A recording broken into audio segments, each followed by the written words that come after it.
महावीर ने कहा है,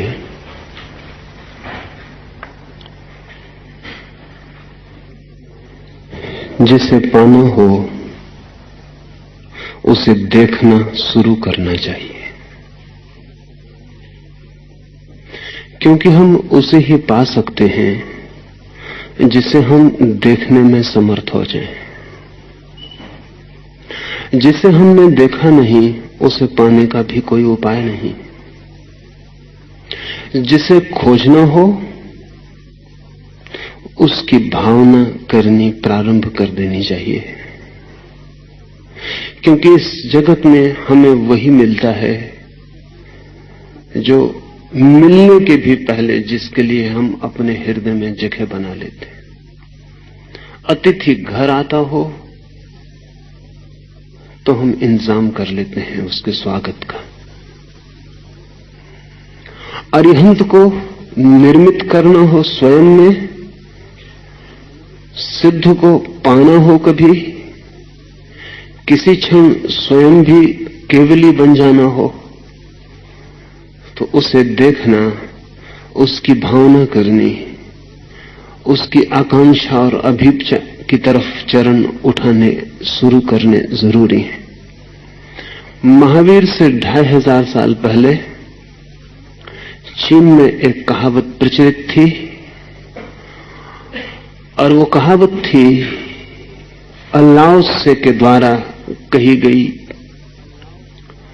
और बाद में संग्रहित की गई चिंतन की धारा का पूरा सार। वो कहावत थी, the superior physician cures the illness before it is manifested.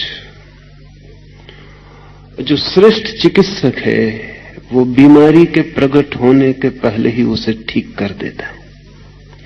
The inferior physician only cares for the illness which he was not able to prevent. और जो साधारण चिकित्सक है वो केवल बीमारी को दूर करने में थोड़ी बहुत सहायता पहुंचाता है जिसे वो रोकने में समर्थ नहीं था। हैरान होंगे जान के आप ये बात कि महावीर से 2500 साल पहले, आज से 5000 साल पहले चीन में चिकित्सक को बीमारी के ठीक करने के लिए कोई पुरस्कार नहीं दिया जाता था। उल्टा ही रिवाज था, या हम समझें कि हम जो कर रहे हैं वो उल्टा है। चिकित्सक को पैसे दिए जाते थे इसलिए कि वो किसी को बीमार न पड़ने दे, और अगर कभी कोई बीमार पड़ जाता तो चिकित्सक को उल्टे उसे पैसे चुकाने पड़ते थे। तो हर व्यक्ति नियमित अपने चिकित्सक को पैसे देता था ताकि वो बीमार ना पड़े, और बीमार पड़ जाए तो चिकित्सक को उसे ठीक भी करना पड़ता और पैसे भी देने पड़ते। जब तक वो ठीक ना हो जाता तब तक बीमार को फीस मिलती चिकित्सक के द्वारा। ये जो चिकित्सा की पद्धति चीन में थी उसका नाम है एक्यूपंक्चर। इस चिकित्सा की पद्धति को नया वैज्ञानिक समर्थन मिलना शुरू हुआ है। रूस में वे इस पर बड़े प्रयोग कर रहे हैं और उनकी दृष्टि है कि इस सदी के पूरे होते होते रूस में चिकित्सक को बीमार न पड़ने देने की तनख्वाह देनी शुरू कर दी जाएगी, और जब भी कोई बीमार पड़ेगा तो चिकित्सक जिम्मेवार और अपराधी होगा। एक्यूपंक्चर मानता है कि शरीर में खून ही नहीं बहता, विद्युत ही नहीं बहती, एक और तीसरा प्रवाह है प्राण ऊर्जा का, एलान वाइटल का। वो प्रवाह भी शरीर में बहता है। 700 स्थानों पर शरीर के अलग अलग वो प्रवाह चमड़ी को स्पर्श करता है।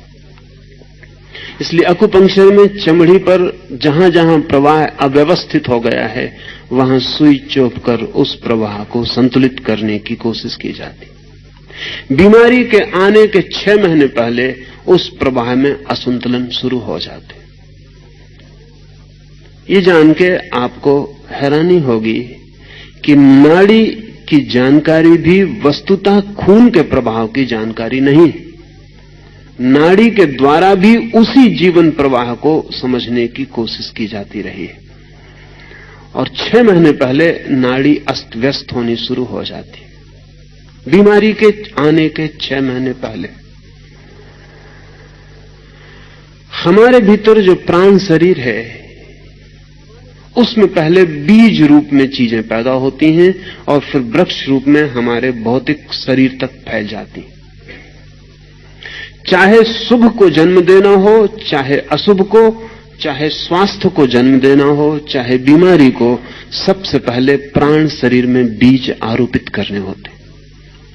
ये जो मंगल की स्तुति है कि अरिहंत मंगल है, ये प्राण शरीर में बीज डालने का उपाय है।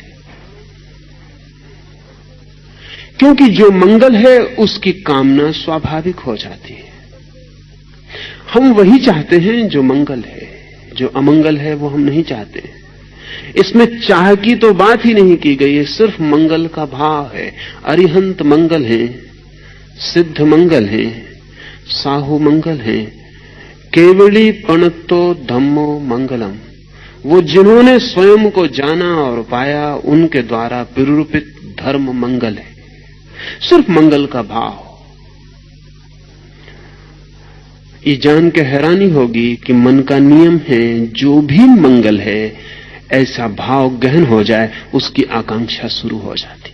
आकांक्षा को पैदा नहीं करना पड़ता, मंगल की धारणा को पैदा करना पड़ता है। आकांक्षा मंगल की धारणा के पीछे छाया की भांति चली आती।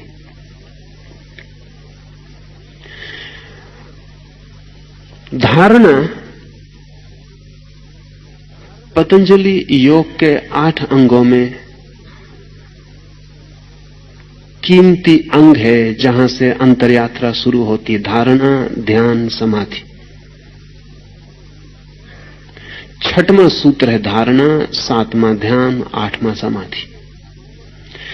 ये जो मंगल की धारणा है, ये पतंजलि योग सूत्र का 6वां सूत्र है और महावीर के योग सूत्र का पहला। क्योंकि महावीर का मानना यह है कि धारणा से सब शुरू हो जाता है। धारणा जैसे ही हमारे भीतर गहन होती है, हमारी चेतना रूपांतरित होती है। न केवल हमारी, हमारे पड़ोस में जो बैठा है उसकी भी।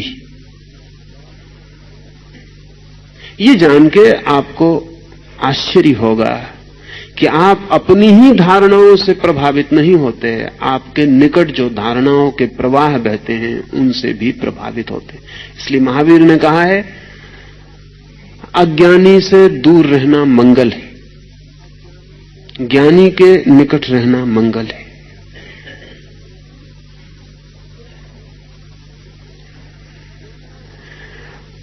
चेतना जिसकी रुग्ण है उससे दूर रहना मंगल है, चेतना जिसकी स्वस्थ है उसके निकट सानिध्य में रहना मंगल है।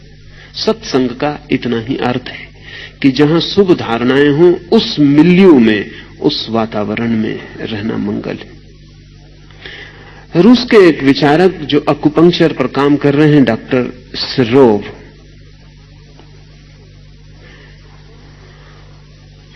उन्होंने यांत्रिक आविष्कार किए हैं जिनसे पड़ोसी की धारणा आपको कब प्रभावित करती है और कैसे प्रभावित करती है उसकी जांच की जा सकती है। आप पूरे समय पड़ोस की धारणाओं से इंपोज किए जा रहे हैं। आपको पता ही नहीं कि आपको जो क्रोध आया है जरूरी नहीं कि आपका ही हो, वह आपके पड़ोसी का भी हो सकता है। भीड़ में बहुत मौकों पर आपको ख्याल नहीं है, भीड़ में एक आदमी जम्हाई लेता है और 10 आदमी उसी क्षण अलग अलग कोनों में बैठे हुए जम्हाई लेना शुरू कर देते। सरों को कहना है कि वो धारणा एक के मन में जो पैदा हुई उसके वर्तुल आसपास चले गए और दूसरों को भी उसने पकड़ लिया। अब इसके लिए उसने यंत्र निर्मित किए हैं जो बताते हैं कि धारणा आपको कब पकड़ती है और कब आप में प्रवेश कर जाती। अपनी धारणा से तो व्यक्ति का प्राण शरीर प्रभावित होता ही है, दूसरे की धारणा से भी प्रभावित होता है। कुछ घटनाएं इस संबंध में आपको कहूं तो बहुत आसान होगा। 1910 में जर्मनी की एक ट्रेन में एक 15-16 वर्ष का युवक बेंच के नीचे छिपा पड़ा है। उसके पास टिकट नहीं है, वो घर से भाग खड़ा हुआ है, उसके पास पैसा भी नहीं है। फिर तो बाद में वो बहुत प्रसिद्ध आदमी हुआ और हिटलर ने उसके सिर पर 2 लाख मार्क की घोषणा की कि जो उसका सिर काट लाए। वो तो फिर बहुत बड़ा आदमी हुआ और उसके बड़े अद्भुत परिणाम हुए और स्टालिन और आइंस्टीन और गांधी सब उससे मिलकर आनंदित और प्रभावित हुए। उस आदमी का बाद में नाम हुआ वुल्फ मैसिंग। उस दिन तो उससे कोई नहीं जानता था 1910 में। वुल्फ मैसिंग ने अभी अपनी आत्मकथा लिखी है जो रूस में प्रकाशित हुई है और बड़ा समर्थन मिला है। अपनी आत्मकथा उसने लिखी है अबाउट माई सेल्फ। उसमें उसने लिखा है कि उस दिन मेरी जिंदगी बदल गई। उस ट्रेन में नीचे फर्श पर छिपा हुआ पड़ा था बिना टिकट के कारण। मैसिंग ने लिखा है कि वो शब्द मुझे कभी नहीं भूलते, टिकट चेकर का कमरे में प्रवेश, उसके जूतों की आवाज और मेरी सांस का ठहर जाना और मेरी घबराहट और पसीने का छूट जाना ठंडी सुबह, और फिर उसका मेरे पास आके पूछना, यंग मैन योर टिकट। मैसिंग के पास तो टिकट थी नहीं,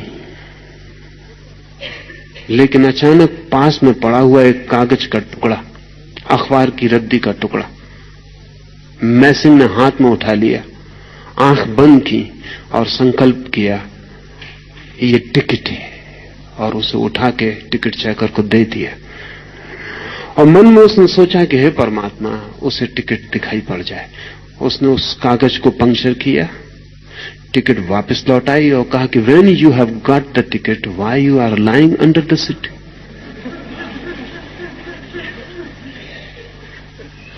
पागल हो, जब टिकट तुम्हारे पास तो नीचे क्यों पड़े हो? मैसिंग को खुद भी भरोसा नहीं आया, लेकिन इस घटना ने उसकी पूरी जिंदगी बदल दी।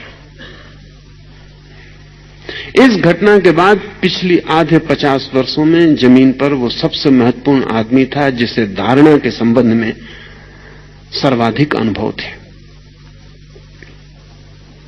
मैसिंग की परीक्षा दुनिया में बड़े बड़े लोगों ने ली। 1940 में एक नाटक के मंच पर जहां वो अपना प्रयोग दिखला रहा था, लोगों में विचार संक्रमित करने का, अचानक पुलिस आके मंच को पर्दा गिरा दिया और लोगों से कहा कि यह कार्यक्रम समाप्त हो गया क्योंकि मैसिंग गिरफ्तार कर लिया गया। मैसिंग को तत्काल बंद गाड़ी में डाल के क्रिमिनल ले जाया गया और स्टालिन के सामने मौजूद किया गया। स्टालिन ने कहा, मैं मान नहीं सकता कि कोई किसी के दूसरे की धारणा को सिर्फ आंतरिक धारणा से प्रभावित कर सकता है, क्योंकि अगर ऐसा हो सकता है तो फिर आदमी सिर्फ पदार्थ नहीं रह जाता। तो मैं तुम्हें इसलिए पकड़ के बुलाया हूं कि तुम मेरे सामने सिद्ध करो। तो मैसिंग ने कहा, आप जैसा भी चाहें। तो स्टालिन ने कहा कि कल 2 बजे तुम यहां रहो बंद, 2 बजे आदमी तुम्हें ले जाएंगे मॉस्को के बड़े बैंक में। तुम क्लर्क को 1 लाख रुपया सिर्फ धारणा के द्वारा निकलवा के ले आओ। पूरा बैंक मिलिट्री से घेरा गया है। 2 आदमी पिस्तौलें लिए हुए मैसिंग के पीछे। ठीक 2 बजे उसे बैंक में ले जाया गया। उसे कुछ पता नहीं कि किस काउंटर पर उसे ले जाया जाएगा। जाके ट्रेजरर के सामने उसे खड़ा कर दिया गया। उसने कोरा कागज उन 2 आदमियों के सामने निकाला। कोरे कागज को 2 क्षण देखा, ट्रेजरर को दिया और 1,00,000 रूबल। ट्रेजरर ने कई बार उस कागज को देखा, चश्मा लगाया, वापस गौर से देखा और फिर 1,00,000 रूबल निकाल के मैसिंग को दे दिए। मैसिंग ने बैग में वापस अंदर रखे, स्टेलिन को जाके रुपए दिए। स्टेलिन ने कहा हैरानी। वापस मैसिंग लौटा, जाके क्लर्क के हाथ में वो रुपए वापस दिए और कहा मेरा कागज वापस लौटा दो। जब क्लर्क ने वापस कागज देखा तो वो खाली था। उसे हार्ट अटैक का दौरा पड़ गया, वो वहीं नीचे गिर पड़ा। तो वो बेहोश हो गया, उसकी समझ के बाहर हो गई बात की क्या हुआ है। लेकिन स्टेलिन इतने से राजी न हुआ। कोई जालसाजी हो सकती है, कोई क्लर्क और उसके बीच तालमेल हो सकता है। तो क्रेमलिन के कमरे में उसे बंद किया गया, हजारों सैनिकों का पहरा लगाया गया और कहा कि ठीक 12:05 पे वो सैनिकों के पहरे के बाहर हो जाए। वो ठीक 12:05 पे बाहर हो गया। सैनिक अपनी जगह खड़े रहे, वो किसी को दिखाई नहीं पड़ा। वो स्टेलिन के सामने जाके मौजूद हो गया। इस पर भी स्टेलिन को भरोसा नहीं आया, और भरोसा आने जैसा नहीं था, क्योंकि स्टेलिन की पूरी फिलॉसफी, पूरा चिंतन, पूरा कम्युनिज्म का धारणा सब बिखरती है। ये एक आदमी कोई धोखाधड़ी कर दे और सारा का सारा मार्क्सियन चिंतन का आधार गिर जाए। लेकिन स्टेलिन प्रभावित जरूर इतना हुआ कि उसने तीसरे प्रयोग के लिए और प्रार्थना की। उसकी दृष्टि में जो सर्वाधिक कठिन बात हो सकती थी वो ये थी, उसने कहा कि कल रात 12 बजे मेरे कमरे में तुम मौजूद हो जाओ, बिना किसी अनुमति पत्र के। ये सर्वाधिक कठिन बात थी, क्योंकि स्टेलिन जितने गहन पहरे में रहता था उतना पृथ्वी पर दूसरा कोई आदमी कभी नहीं रहा। पता भी नहीं होता था कि स्टेलिन किस कमरे में है क्रेमलिन के। रोज कमरा बदल दिया जाता था ताकि कोई खतरा ना हो, कोई बम ना फेंका जा सके, कोई हमला ना किया जा सके। सिपाहियों की पहली कतार जानती थी कि 5 नंबर कमरे में है, दूसरी कतार जानती थी कि 6 नंबर कमरे में है, तीसरी कतार जानती थी कि 8 नंबर कमरे में है। अपने ही सिपाहियों से भी बचने की जरूरत स्टेलिन को थी। कोई पता नहीं होता था कि स्टेलिन किस कमरे में। स्टेलिन की खुद पत्नी भी स्टेलिन के कमरे का पता नहीं रख सकती थी। क्रेमलिन के सारे कमरे जिनमें स्टेलिन अलग अलग होता था करीब करीब एक जैसे थे, जिनमें वो कहीं भी किसी भी क्षण हट सकता था। सारा इंतजाम हर कमरे में था। ठीक रात 12 बजे पहरेदार पहरा देते रहे और मैसिंग जाके स्टेलिन की मेज के सामने खड़ा हो गया। स्टेलिन भी कब गया और स्टेलिन ने कहा कि तुमने ये किया कैसे, यह असंभव है। मैसिंग ने कहा मैं नहीं जानता, मैंने कुछ ज्यादा नहीं किया, मैंने सिर्फ एक ही काम किया कि मैं दरवाजे पर आया और मैंने कहा कि मैं आई एम बेरिया। मुझ बेरिया रूसी पुलिस का सबसे बड़ा आदमी था, स्टेलिन के बाद नंबर 2 की ताकत का आदमी। बस मैंने सिर्फ इतना ही भाव किया कि मैं बेरिया हूं और तुम्हारे सैनिक मुझे सलाम बजाने लगे और मैं भीतर आ गया।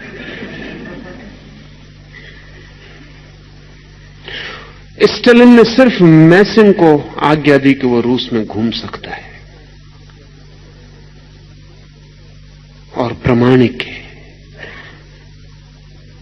1940 के बाद रूस में इस तरह के लोगों की हत्या नहीं की जा सकी, वो सिर्फ मैसिंग के कारण। 1940 तक रूस में कई लोग मार डाले गए जिन्होंने इस तरह के दावे किए थे।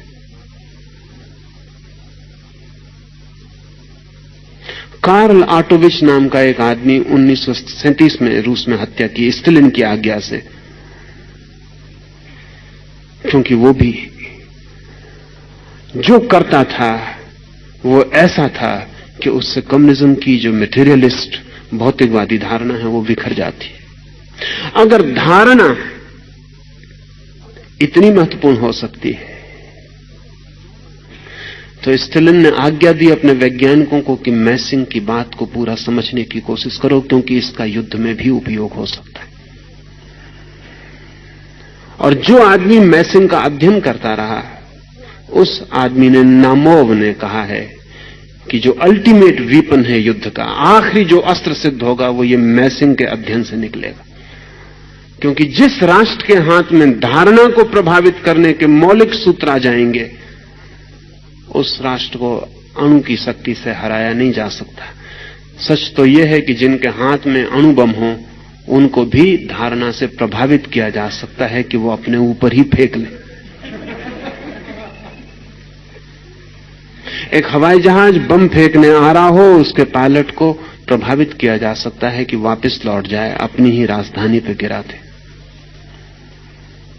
नामोव ने कहा है कि the ultimate weapon in war is going to be psychic power. ये धारणा की जो शक्ति है, यह आखिरी अस्त्र सिद्ध होगा। इस पर रोज काम बढ़ता चला जाता है।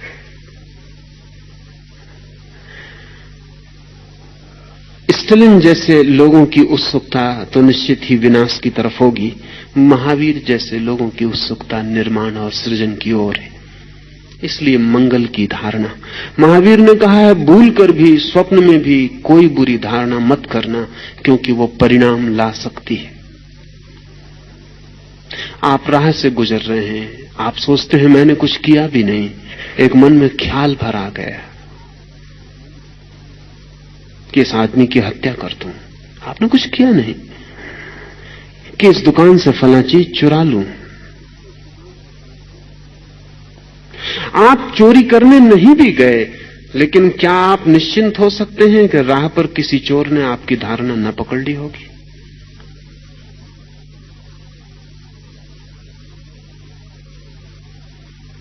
मॉस्को में एक हवा पिछले 2 साल में प्रचलित हुई है कि कोई भी आदमी अपनी गर्दन खुजलाने के पहले चारों तरफ देख लेता है। क्योंकि ये प्रयोग चल रहा है 2 साल से। मोनिन नाम का वैज्ञानिक सड़कों पर प्रयोग कर रहा है।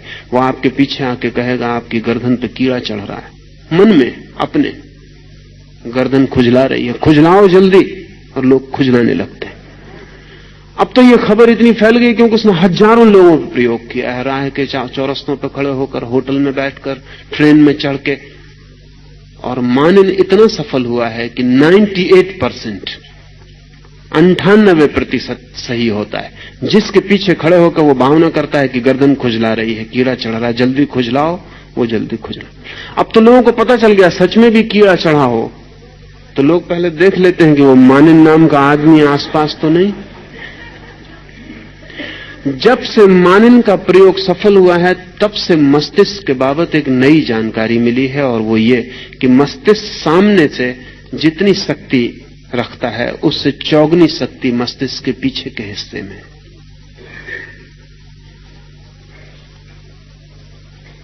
तो पीछे से व्यक्ति को जल्दी प्रभावित किया जा सकता है। सामने सिर्फ एक हिस्सा है, 4 गुना पीछे। और जो लोग, जैसे कि मैसिंग, या कल मैंने आपको कहा नेल्या नाम की महिला जो वस्तुओं को सरका सकती है, इनके मस्तिष्क के अध्ययन से पता चला है कि इनका मस्तिष्क पीछे 50 गुनी शक्ति से भरा हुआ है। सामने 1 तो पीछे 50। योग की निरंतर धारणा रही है कि मनुष्य का असली मस्तिष्क छिपा हुआ पीछे पड़ा है, और जब तक वो सक्रिय नहीं होता तब तक मनुष्य अपनी पूर्ण गरिमा को उपलब्ध नहीं होगा। ये भी हैरानी की बात है कि अगर आप कोई बुरा विचार करते हैं तो प्रकृति का अद्भुत नियम है कि आप मस्तिष्क के अगले हिस्से से करते हैं। मस्तिष्क का प्रत्येक हिस्सा अलग अलग काम करता है।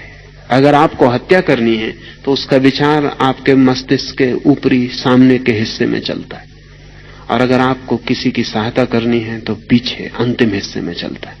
प्रकृति ने इंतजाम किया हुआ है कि शुभ की ओर आपको ज्यादा शक्ति दी हुई है, अशुभ की ओर कम शक्ति दी हुई है। लेकिन शुभ जगत में दिखाई नहीं पड़ता और अशुभ जगत में बहुत दिखाई पड़ता है। हम शुभ की कामना ही नहीं करते, या अगर हम कामना भी करते हैं तो हम तत्काल विपरीत कामना करके उसे काट देते हैं।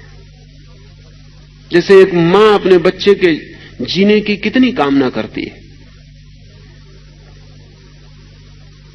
बड़ा हो, जिए, लेकिन किसी क्षण क्रोध में कह देती तू तो होते से ही मर जाता तो बेहतर था। उसे पता नहीं है कि 4 दफा उसने कामना की हो शुभ की और ये एक दफा अशुभ की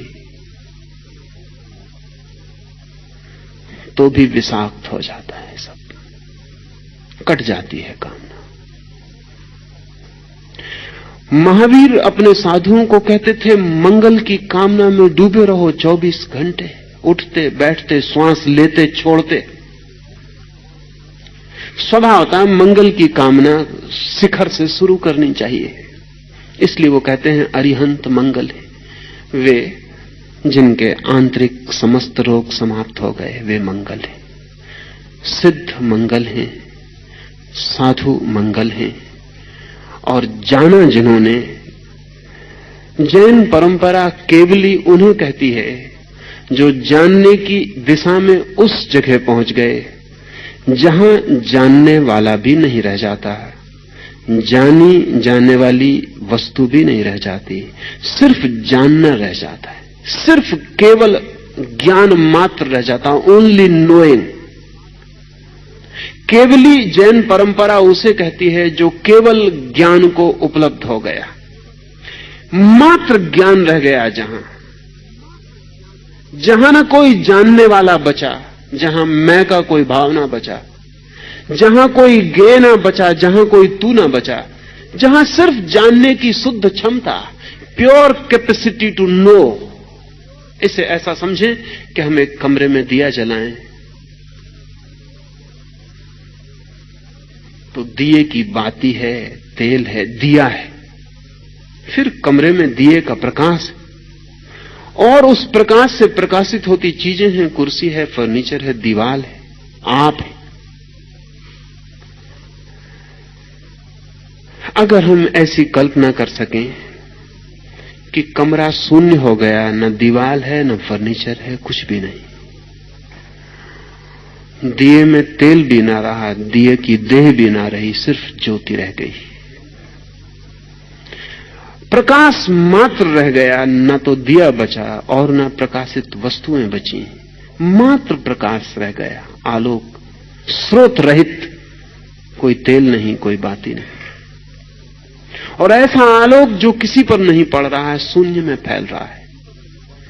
ऐसी धारणा है जैन चिंतन की केवली के संबंध में। जो परम ज्ञान को उपलब्ध होता है वहां ज्ञान अकारण हो जाता है, कोई सोर्स नहीं होता। क्योंकि बात बहुत कीमती है, जैन परंपरा कहती है कि जिस चीज का भी सोर्स होता है वो कभी ना कभी चुक जाती, चुक ही जाएगी, कितना ही बड़ा स्रोत क्यों ना हो।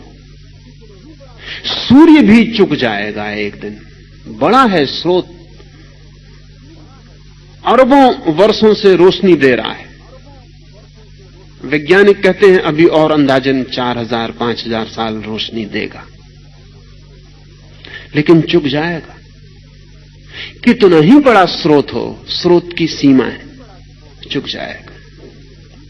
महावीर कहते हैं ये जो चेतना है ये अनंत है, ये कभी चुक नहीं सकती, ये स्रोत रहित है। इसमें जो प्रकाश है वो किसी मार्ग से नहीं आता, वो बस है, इट जस्ट इज, कहीं से आता नहीं, अन्यथा एक दिन चुक जाएगा। कितना ही बड़ा हो चुक जाएगा। महासागर भी चम्मचों से उलीच के चुकाए जा सकते हैं, कितना ही लंबा समय लगे तो महासागर भी चम्मचों से उलीच के चुकाए जा सकते हैं। एक चम्मच थोड़ा तो कम कर ही जाती है, फिर और ज्यादा कम होता जाएगा। महावीर कहते हैं ये जो चेतना है ये स्रोत रहित है, इसलिए महावीर ने ईश्वर को मानने से इंकार कर दिया। क्योंकि अगर ईश्वर को माने तो ईश्वर स्रोत हो जाता है और हम सब उसी के स्रोत से जलने वाले दिए हो जाते, तो हम चुक जाएंगे। सच है ये कि महावीर से ज्यादा प्रतिष्ठा आत्मा को इस पृथ्वी पर और किसी व्यक्ति ने कभी नहीं दी है। इतनी प्रतिष्ठा कि उन्होंने कहा कि परमात्मा अलग नहीं, आत्मा ही परमात्मा है, इसका स्रोत अलग नहीं है, ये ज्योति ही स्वयं स्रोत है। ये जो भीतर जलने वाला जीवन है ये कहीं से शक्ति नहीं पाता, ये स्वयं ही शक्तिवान है। ये किसी के द्वारा निर्मित नहीं है, नहीं तो किसी के द्वारा नष्ट हो जाएगा। ये किसी पर निर्भर नहीं है, नहीं तो मोहताज रहेगा। ये किसी से कुछ भी नहीं पाता, ये स्वयं में समर्थ और सिद्ध है।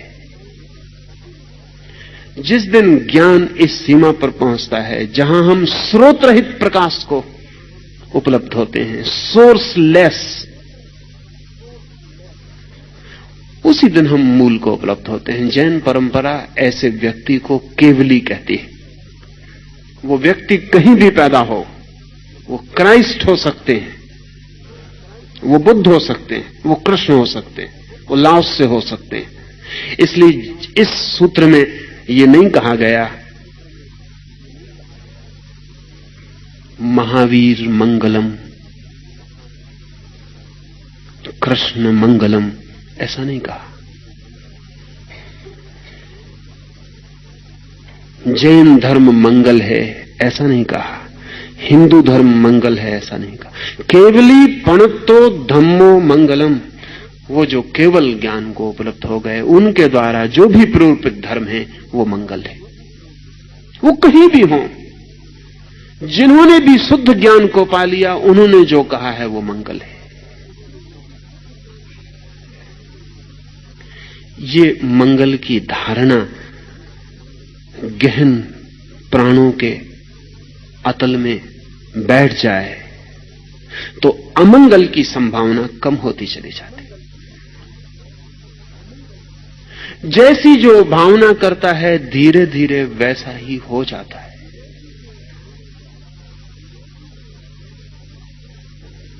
जैसा हम सोचते हैं वैसे ही हम हो जाते हैं।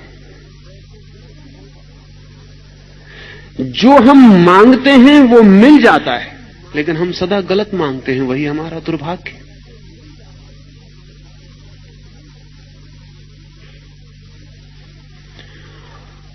हम उसी की तरफ आंख उठाकर देखते हैं जो हम होना चाहते हैं।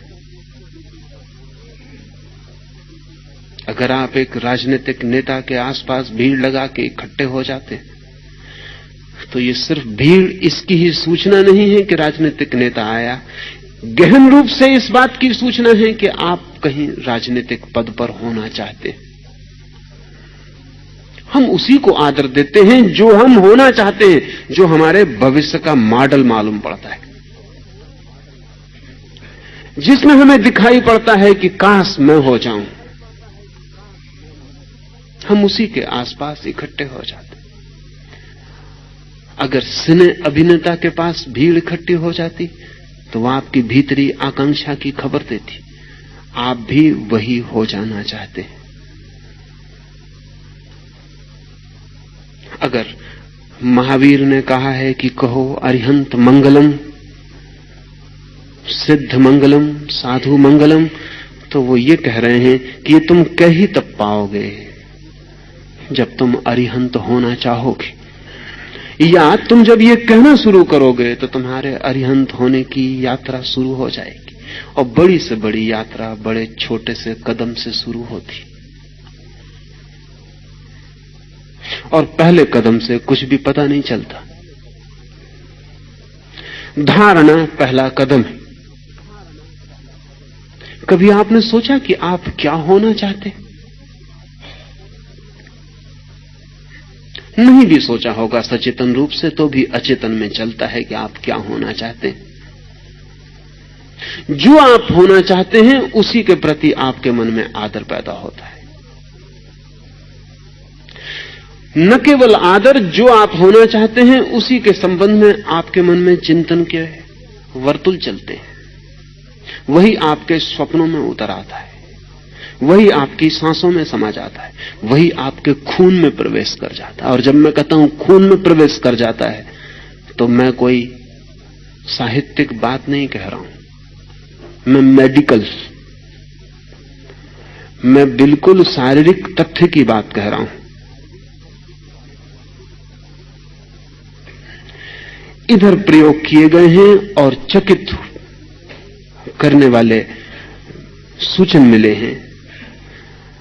ऑक्सफोर्ड यूनिवर्सिटी में दिलावार प्रयोगशाला में विचार का खून पर क्या प्रभाव पड़ता है। दूसरे की धारणा का भी, आपकी धारणा को छोड़ दें, आपकी धारणा का तो पड़ेगा ही, दूसरे की धारणा का भी, अप्रगट धारणा का भी आपके खून पर क्या प्रभाव पड़ता है। अगर आप ऐसे व्यक्ति के पास जाते हैं जिसके हृदय से बहती करुणा और मंगल की भावना है, जो आपके लिए शुभ के अतिरिक्त और कुछ नहीं सोच पाता है, तो डिलावार लेबोरेटरी के प्रयोगों का 10 वर्षों का निष्कर्ष यह है कि आपके खून में ऐसे व्यक्ति के पास जाते ही जो आपके प्रति मंगल की भावना रखता है, सफेद कण 1500 की तादाद में तत्काल बढ़ जाते, इमीडिएटली। दरवाजे के बाहर आपके खून की परीक्षा की जाए और फिर आप भीतर आ जाएं और मंगल की कामना से भरे हुए व्यक्ति के पास बैठ जाएं और फिर आपके खून की परीक्षा की जाए। आपके खून में सफेद वाइट ब्लड सेल्स, सफेद जो कोष हैं खून के, वो 1500 बढ़ जाते हैं। जो व्यक्ति आपके प्रति दुर्भाव रखता है उसके पास जाके 1600 कम हो जाते हैं, तत्काल, इमीडिएटली।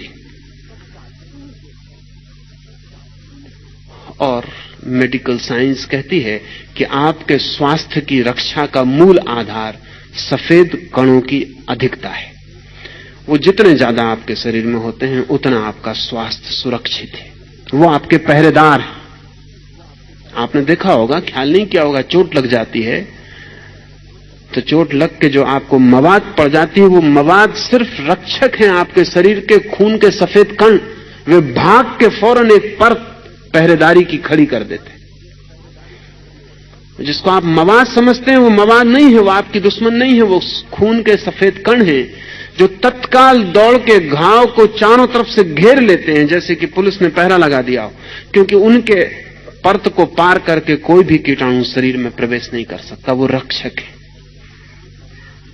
डिलावार प्रयोगशाला में किए गए प्रयोगों ने चकित कर दिया है वैज्ञानिकों को कि क्या शुभ की भावना से भरे व्यक्ति का इतना परिणाम हो सकता है कि दूसरे के खून का अनुपात बदल जाए, आयतन बदल जाए, खून की गति बदल जाए, हृदय की गति बदल जाए, रक्तचाप बदल जाए। यह संभव है? अब तो इंकार करना कठिन है। डॉक्टर जगदीश चंद्र बसु के बाद दूसरा एक बड़ा नाम एक अमेरिकन का है, क्लीव बैकेस्टर का। जगदीश चंद्र ने तो कहा था कि पौधों में प्राण है। बैकेस्टर ने सिद्ध किया है, सिद्ध हो गया है कि पौधों में भावना भी है और पौधे अपने मित्रों को पहचानते हैं और शत्रुओं को भी। पौधा अपने मालिक को भी पहचानता है, अपने माली को भी। और अगर मालिक मर जाता है तो पौधे की प्राणधारा क्षीण हो जाती है, वो बीमार हो जाता। पौधों की स्मृति को भी बैकेस्टर ने सिद्ध किया कि उनकी भी मेमोरी है। और जब आप अपने गुलाब के पौधे के पास जाके प्रेम से खड़े हो जाते हैं तो वो कल फिर आपकी उसी समय प्रतीक्षा करता है।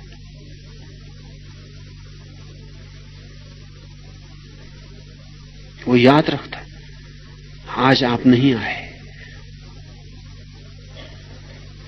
या जब आप पौधे के पास प्रेम से भर के खड़े हो जाते हैं और फिर अचानक एक फूल तोड़ लेते हैं तो पौधे को बड़ी हैरानी होती, बड़ा कंफ्यूजन होता है।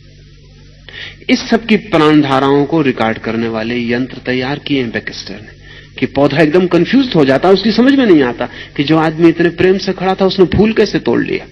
वो ऐसे ही कंफ्यूज हो जाता जैसे कोई बच्चा आपके पास खड़ा हो, प्रेम करते करते एकदम गर्दन तोड़ ले कि चेहरा बहुत अच्छा लगता है। पौधे की समझ में बिल्कुल नहीं आता कि ये हो क्या गया। उसके भीतर बड़ा कंफ्यूजन पैदा होता है। बैकेस्टर कहता है हमने हजारों पौधों को कंफ्यूज किया हुआ, उनको हम बड़ी परेशानी में डाले हुए हैं। वो समझ ही नहीं पाते कि ये हो क्या रहा है। जिसको मित्र की तरह अनुभव कर रहे थे वो एकदम शत्रु की तरह हो जाता।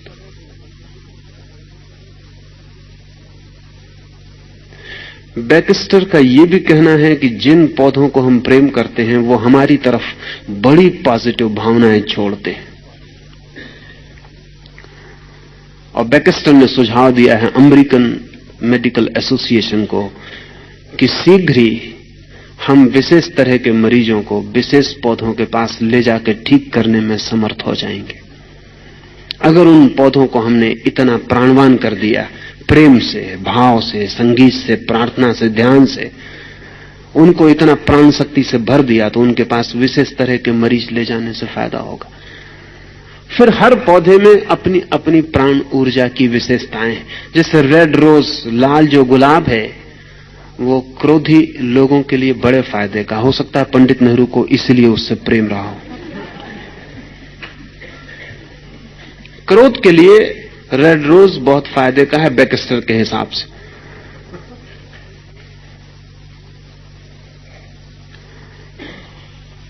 वो क्रोध को कम करता है, वो अक्रोध की धारणा को अपने चारों तरफ फैलाता है। उसका भी अपना आभा मंडल है। पौधों के पास भी हृदय है, माना कि वे अशिक्षित हैं लेकिन उनके पास हृदय है। आदमी बहुत शिक्षित होता चला जाता लेकिन हृदय खोता चला जाता। ये धारणा हृदय को जन्माने का आधार बन सकती, मंगल की धारणा। निश्चित ही मंगल की धारणा, हम इतने कमजोर हैं और अमंगल हमें इतना सहज है कि हम अरिहंत पर भी मंगल की धारणा कर पाएं तो चमत्कार है। हम ये भी कह पाएं कि अरिहंत मंगल हैं तो भी मिरेकल है।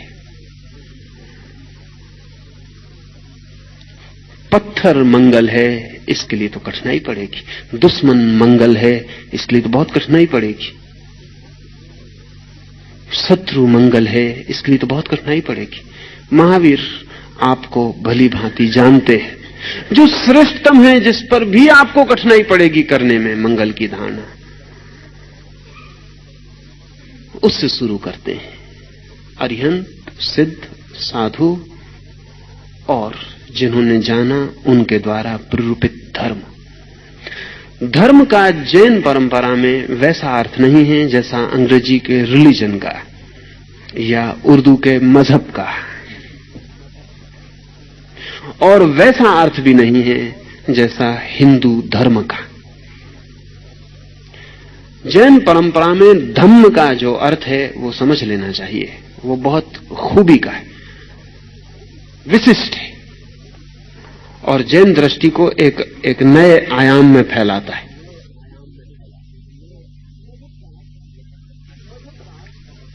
मजहब का अर्थ तो होता है क्रीड, एक मत, एक पंथ।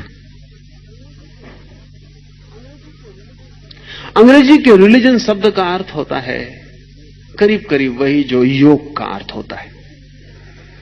वो जिस सूत्र से बना है रिलीगेर, उसका अर्थ होता है जोड़ना, आदमी को परमात्मा से जोड़ना।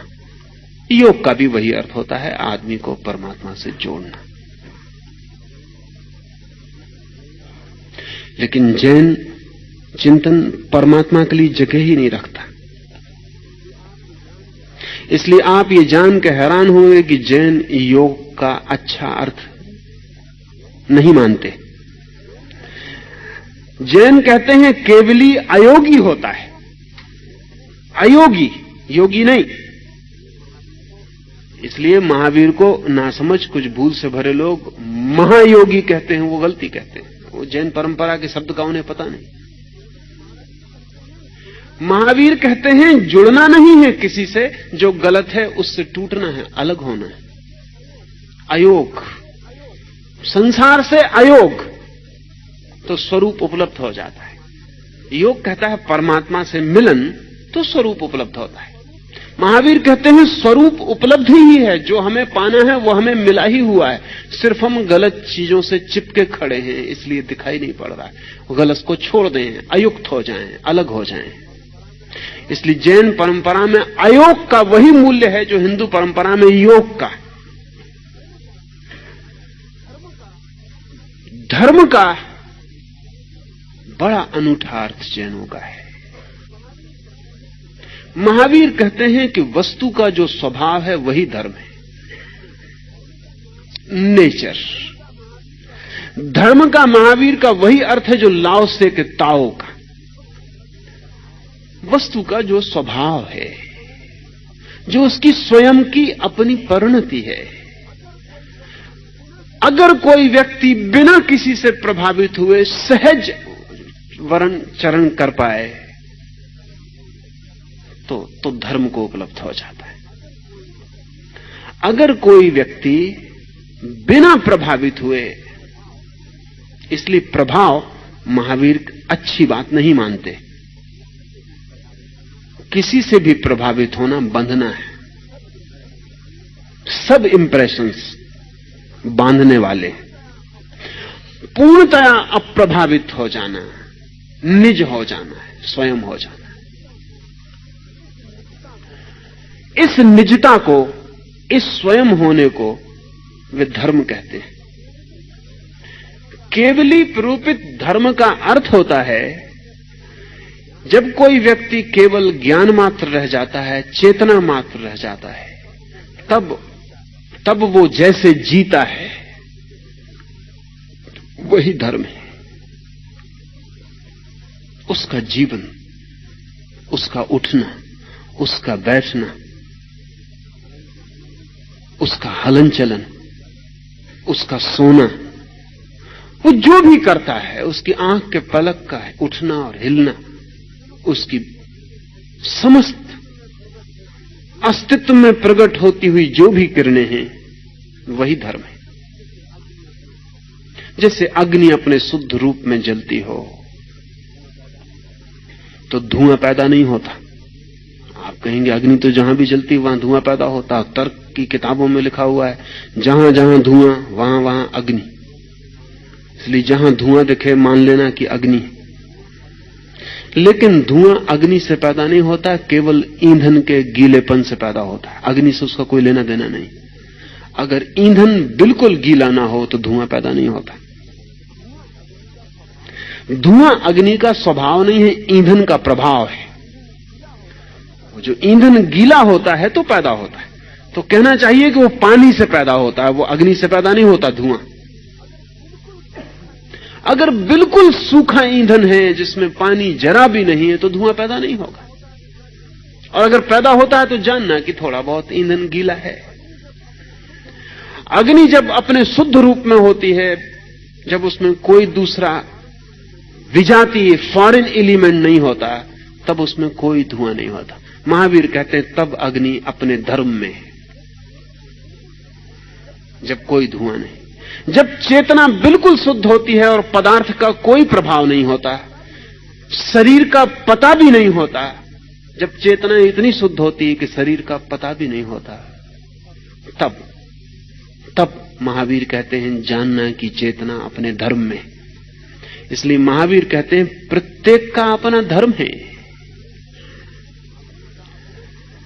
अग्नि का अपना है, जल का अपना है, पदार्थ का अपना है, चेतना का अपना है। शुद्ध हो जाना अपने धर्म में आनंद है, अशुद्ध रहना अपने धर्म में दुख है। तो धर्म का यहां अर्थ है स्वभाव। अपने स्वभाव में चले जाना धार्मिक हो जाना है, और अपने स्वभाव के बाहर भटकते रहना अधार्मिक बने रहना।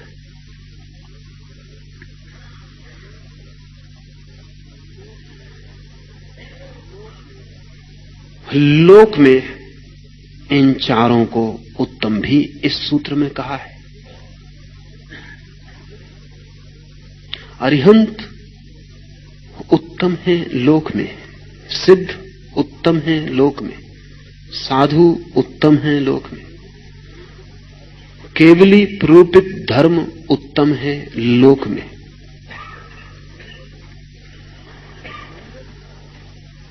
मंगल कह देने के बाद उत्तम कहने की क्या जरूरत है?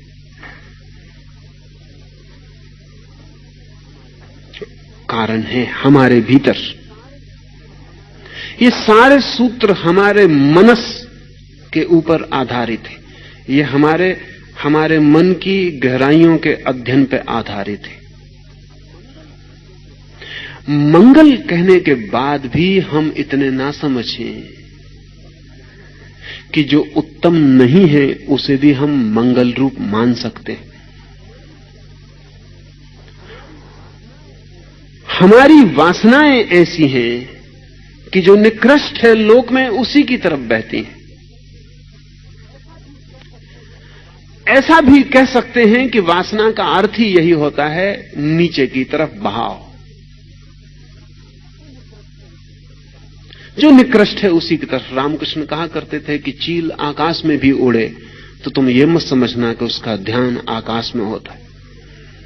वो आकाश में उड़ती है लेकिन उसकी नजर नीचे, कहीं कूड़े कबाड़ पर, किसी कचरे घर पर पड़े हुए मांस पर, किसी सड़ी मछली पर, उस पर लगी रहती। उड़ती आकाश में और उसकी दृष्टि तो कहीं नीचे किसी मांस के टुकड़े पर अटकी रहती।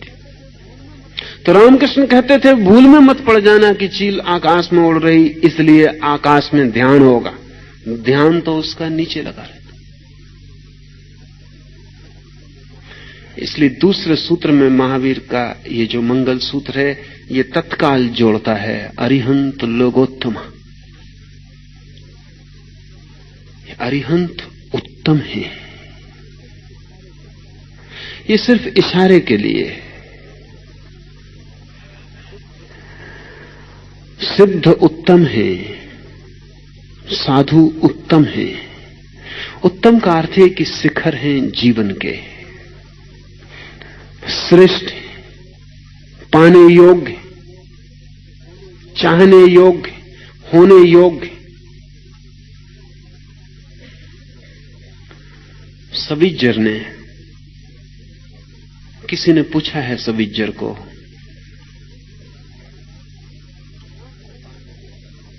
क्या है पाने योग्य, क्या है आनंद? तो सविज्जर ने कहा to be more and more, to be deep and deep, to be in and constantly turning into something more and more. कुछ ज्यादा में रूपांतरित होते रहना, कुछ श्रेष्ठ में बदलते रहना, कुछ गहरे और गहरे जाते रहना, कुछ ज्यादा और ज्यादा होते रहना।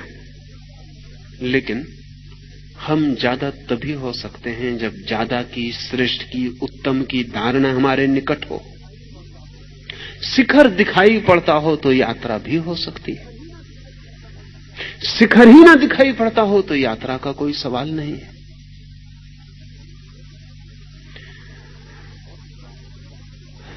भौतिकवाद कहता है कोई आत्मा नहीं है, शिखर को तोड़ देता है।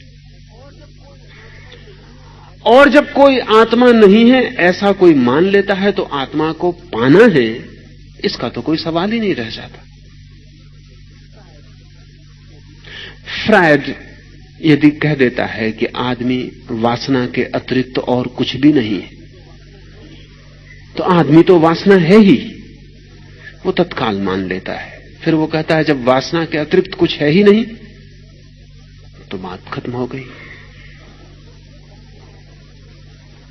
बात समाप्त हो गई।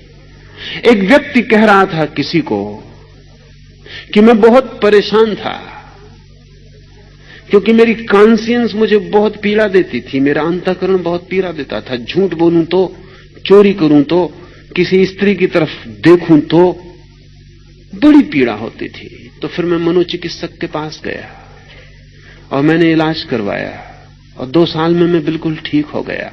तो उसके मित्र ने पूछा कि क्या अब चोरी का भाव नहीं उठता, स्त्री को देखकर वासना नहीं जगती,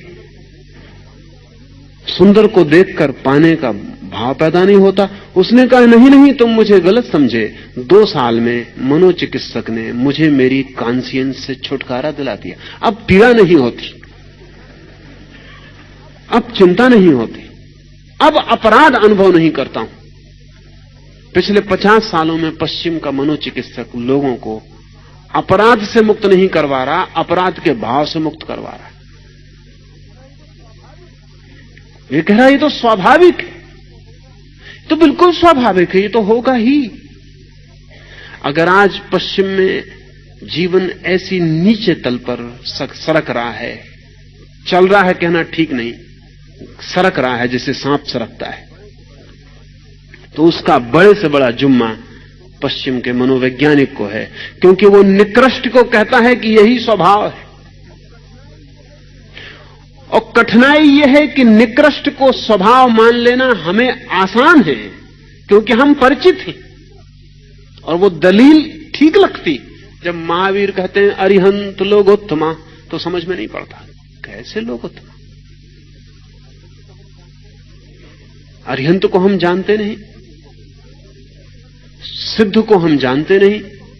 कौन है ये? हमारे भीतर तो हमने सिद्ध जैसा कभी कोई क्षण अनुभव नहीं किया, अरिहंत जैसी हमने कभी कोई लहर नहीं जानी, साधु जैसा हमने कभी कोई भाव नहीं जाना, केवली प्ररूपित धर्म में हमने कभी प्रवेश नहीं किया।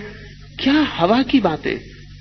तो अगर हम मान भी लें तो मजबूरी में मानते हैं, और उस मजबूरी का नाम हमने धर्म रखा हुआ है। किसी घर में पैदा हो गए जैन, मजबूरी, आपका कोई कृत्य नहीं,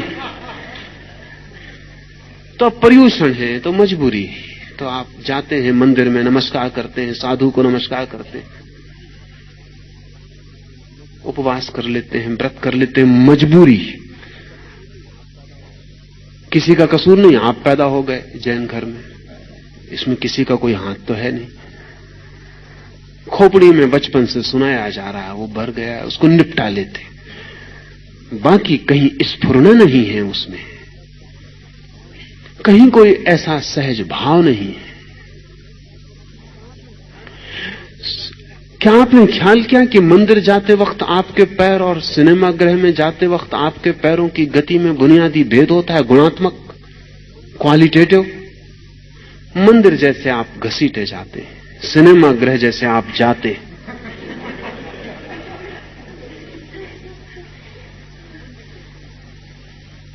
मंदिर जैसे एक मजबूरी, एक काम। प्रफुल्लता नहीं है चरण में, नृत्य नहीं है चरण में जाते समय, किसी तरह पूरा कर देना है। लेकिन निकृष्ट जीवन है, पूरा नहीं कर देना है। सुना है मैंने कि मुल्ला नसरुद्दीन जिस दिन मरा, उस दिन पुरोहित उसे परमात्मा की प्रार्थना कराने आए और कहा कि मुल्ला पश्चाताप करो, रिपेंट, पश्चाताप करो उन पापों के जो तुमने किए। मुल्ला ने आंख खोली और कहा कि मैं दूसरा ही पश्चाताप कर रहा हूं, जो पाप मैं नहीं कर पाया उनका पश्चाताप कर रहा हूं। अब मरा हूं और कुछ पाप करने का मन था वो नहीं कर पाया।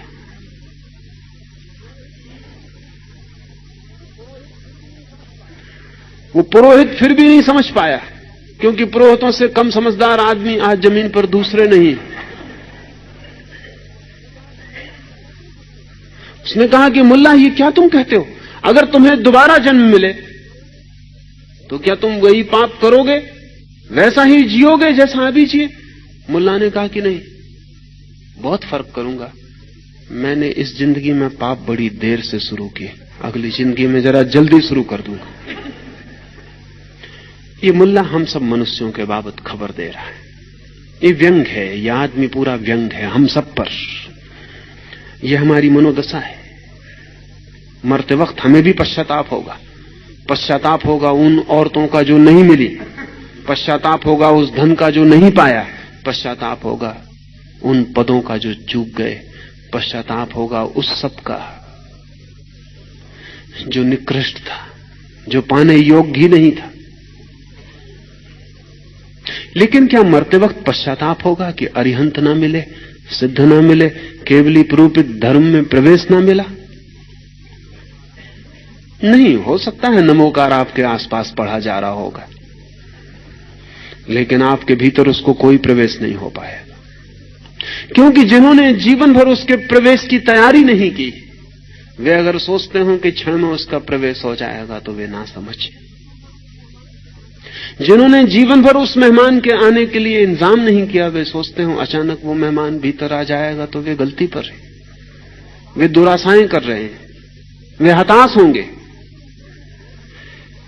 लेकिन जो व्यक्ति निरंतर अरिहंत मंगल है, लोक में उत्तम है, श्रेष्ठ है, वही जीवन में पाने का ऐसा सूत्र ख्याल में रखता है। और कभी कभी ना भी समझ में आता हो फिर भी रिचुअल रिपीटिशन करता है, ना भी समझ में आता हो, ना भी ख्याल में आता हो, ऐसे ही दोहराए चला जाता है। तो भी तो ग्रूव्स बनते हैं, ऐसे भी दोहराए चला जाता है तो भी चित्त पर निशान बनते हैं। वे निशान किसी भी क्षण, किसी प्रकाश के क्षण में सक्रिय हो सकते हैं। जिसने निरंतर कहा है कि अरिहंत लोक में उत्तम है, उसने अपने भीतर एक धारा प्रवाहित की है, कितनी ही क्षीण, लेकिन जब वो अरिहंत होने के विपरीत जाने लगेगा तो उसके भीतर कोई उससे कहेगा कि तुम जो कर रहे हो वो उत्तम नहीं, वो लोक में श्रेष्ठ नहीं। जिसने कहा है सिद्ध लोक में श्रेष्ठ है, जब वो अपने को खोने जा रहा होगा तब कोई उसके भीतर स्वर कहेगा कि सिद्ध तो अपने को पाते हैं, तुम अपने को खोते हो, बेचते हो। जिसने कहा है साधु लोग उत्तम हैं, उसको किसी क्षण असाधु होते वक्त ये स्मरण रोकने वाला बन सकता है। जानकर समझकर किया गया तब तो परिणामदायी है ही, न जानकर न समझकर किया हुआ भी परिणामदायी हो जाता है। क्योंकि रिचुअल रिपीटिशन भी, सिर्फ पुनरुक्ति भी हमारे चित्त में रेखाएं छोड़ जाती है, मृत, लेकिन फिर भी छोड़ जाती, और किसी भी क्षण वे सक्रिय हो सकती। ये नियमित पाठ के लिए, नियमित भाव के लिए, नियमित धारणा के लिए। इसमें अंतिम बात थोड़ा और ठीक से समझ लें। महावीर ने जिस परंपरा, जिस स्कूल, जिस धारा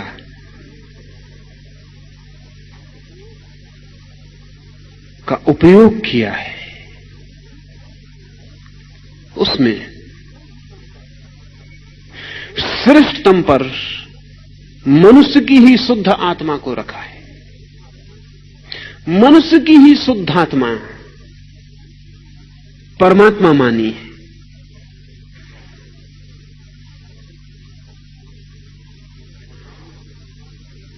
इसलिए महावीर के हिसाब से इस जगत में जितने लोग हैं उतने भगवान हो सकते हैं। जितने लोग हैं, लोग ही नहीं, जितनी चेतनाएं हैं, वे सभी भगवान हो सकते हैं। महावीर की दृष्टि में भगवान का एक होने का जो ख्याल है वो नहीं। अगर ठीक से समझें तो दुनिया के सारे धर्मों में भगवान की जो धारणा है वो अरिस्टोक्रेटिक है, एक की। सिर्फ महावीर के धर्म में वो डेमोक्रेटिक है, सबकी। प्रत्येक व्यक्ति स्वभाव से भगवान है। वो जाने न जाने, वो पाए न पाए, वो जन्म जन्म भटके, अनंत जन्म भटके, फिर भी इससे कोई फर्क नहीं पड़ता, वो भगवान है। और किसी ना किसी दिन वो जो उसमें छिपा है प्रकट होगा, और किसी ना किसी दिन जो बीज है वो वृक्ष होगा, जो संभावना है वो सत्य बनेगा। महावीर अनंत भगवत्ताओं में मानते हैं, अनंत भगवत्ताओं में, इन्फिनिट डीटीज। एक एक आदमी डिवाइन है। और जिस दिन सारा जगत अरिहंत तक पहुंच जाए, उस दिन जगत में अनंत भगवान होंगे। महावीर का अर्थ भगवान से है जिसने अपने स्वभाव को पा लिया। स्वभाव भगवान है।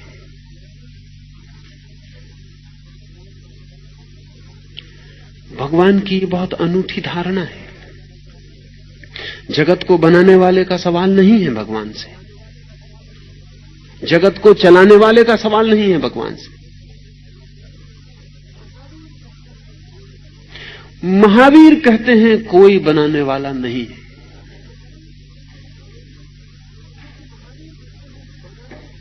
क्योंकि महावीर कहते हैं बनाने की धारणा ही बचकानी है, और बचकानी इसलिए है कि उससे कुछ हल नहीं होता। हम कहते हैं जगत को भगवान ने बनाया, फिर सवाल खड़ा हो जाता है कि भगवान को किसने बनाया। सवाल वहीं के वहीं बना रहता है, एक कदम और हट जाता है। फिर वो भगवान जो कहता है भगवान ने जगत को बनाया, वो कहता है भगवान को किसी ने नहीं बनाया। महावीर कहते हैं जब भगवान को किसी ने नहीं बनाया, ऐसा मानना ही पड़ता है कि कुछ है जो अनबना है, अनक्रिएटेड है, तो इस सारे जगत को ही अनक्रिएटेड मानने में कौन सी अड़चन? अड़चन तो एक ही थी मन को कि बिना बनाए कोई चीज कैसे बनेगी। इसलिए समझ लेने जैसा है कि महावीर के पास नास्तिक के लिए जो उत्तर है वो तथाकथित ईश्वरवादी के पास नहीं है। क्योंकि नास्तिक ईश्वरवादी से यही कहता है कि तुम्हारे भगवान ने क्यों बनाया, तो बड़ी कठिनाई खड़ी होती है फिर। और बड़ी कठिनाई ये खड़ी होती है कि ईश्वरवादी को मानना पड़ता है कि उसमें वासना उठी जगत को बनाने की। जब भगवान तक में वासना उठती है तो आदमी को वासना से मुक्त करने का फिर कोई उपाय नहीं। भगवान ने चाहा, ही डिजायर्ड। जब भगवान भी चाहता है और भगवान भी बिना चाह के शांत नहीं रह सकता, तो फिर आदमी को अचाह में कैसे ले जाओगे? क्या भगवान परेशान था जगत नहीं था तो? कोई पीड़ा होती थी? वैसे ही जैसे एक चित्रकार को चित्र न बने तो होती, एक कवि को कविता निर्मित न हो पाए तो होती। क्या ऐसा ही परेशान और चिंतित होता था? क्या उसमें भी चिंता और तनाव घर करते? तो ईश्वरवादी दिक्कत में रहा है। उसको स्वीकार करना पड़ता है कि भगवान ने चाहा, और तब बहुत बेहुदी बातें उसको स्वीकार करनी पड़ती। तो उसे स्वीकार करना पड़ता है ब्रह्मा ने स्त्री को जन्म दिया और फिर उसी को चाहा, क्योंकि उस ब्रह्मा और चाह में कोई तालमेल बिठाना पड़ेगा। तो एक बहुत एब्सर्ड घटना घटी, और वो ये कि ब्रह्मा ने जिसे पैदा किया वो तो उनका पिता हो गया। फिर उसने अपनी बेटी को चाहा, फिर वो संभोग के लिए आतुर हो गया, और फिर वो अपनी बेटी के पीछे भागने लगा। फिर बेटी उससे बचने के लिए गाय बन गई तो वो बैल हो गया। फिर बेटी उससे बचने के लिए कुछ और हो गई तो फिर कुछ और हो गया। वो बेटी जो जो होती चली गई, वो ब्रह्मा फिर वही वही जीव का नर होता चला गया। तो अगर ब्रह्मा भी ऐसा चाह में भाग रहा हो, तो आप जब सिनेमा गृह जाते हैं तो बिल्कुल ब्रह्म स्वरूप है, बिल्कुल ठीक चले जा रहे हैं, आपको कोई अड़चन नहीं होनी चाहिए, आप उचित ही कर रहे हैं। वो स्त्री फिल्म अभिनेत्री हो गई तो आप फिल्म दर्शक हो गए, आप चले जा रहे। तब फिर सारा जगत वासना का फैलाव हो जाता है। महावीर ने इसे जड़ से काट दिया। महावीर ने कहा कि नहीं, अगर भगवत्ता की तरफ ले जाना है लोगों को तो भगवान को शून्य करो। बड़ी अजीब बात, अगर लोगों को भगवान बनाना है तो ये भगवान की धारणा को अलग करो। बहुत अजीब, क्योंकि महावीर ने कहा कि भगवान में ही चाह को रख दोगे पहले, डिजायर को रख दोगे पहले, क्योंकि उसके बिना तो जगत का निर्माण ना होगा। तो फिर आदमी से चाह को शून्य करने का कारण क्या बचेगा? तो महावीर ने कहा जगत अनिर्मित है, अनक्रिएटेड है, किसी ने बनाया नहीं है।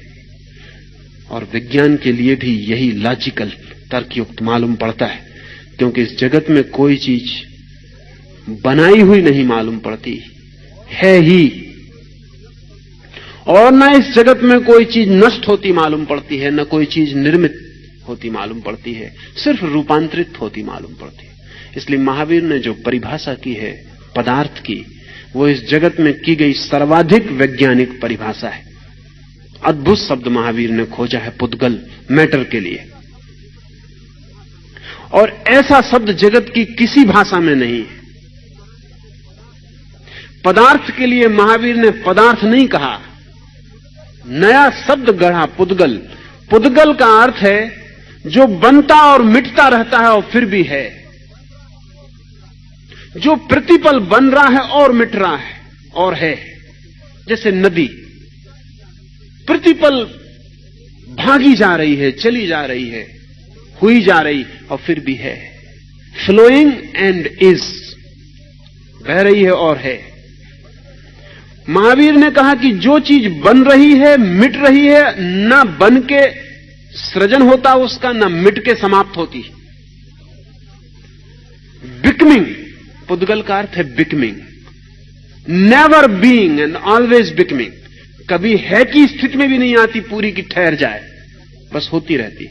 तो महावीर ने कहा पुद्गल वो है जो प्रतिपल जन्म रहा, प्रतिपल मर रहा, फिर भी कभी निर्मित नहीं होता, फिर भी कभी समाप्त नहीं होता, चलता रहता है। गत्यात्मक पदार्थ डेड कंसेप्ट है।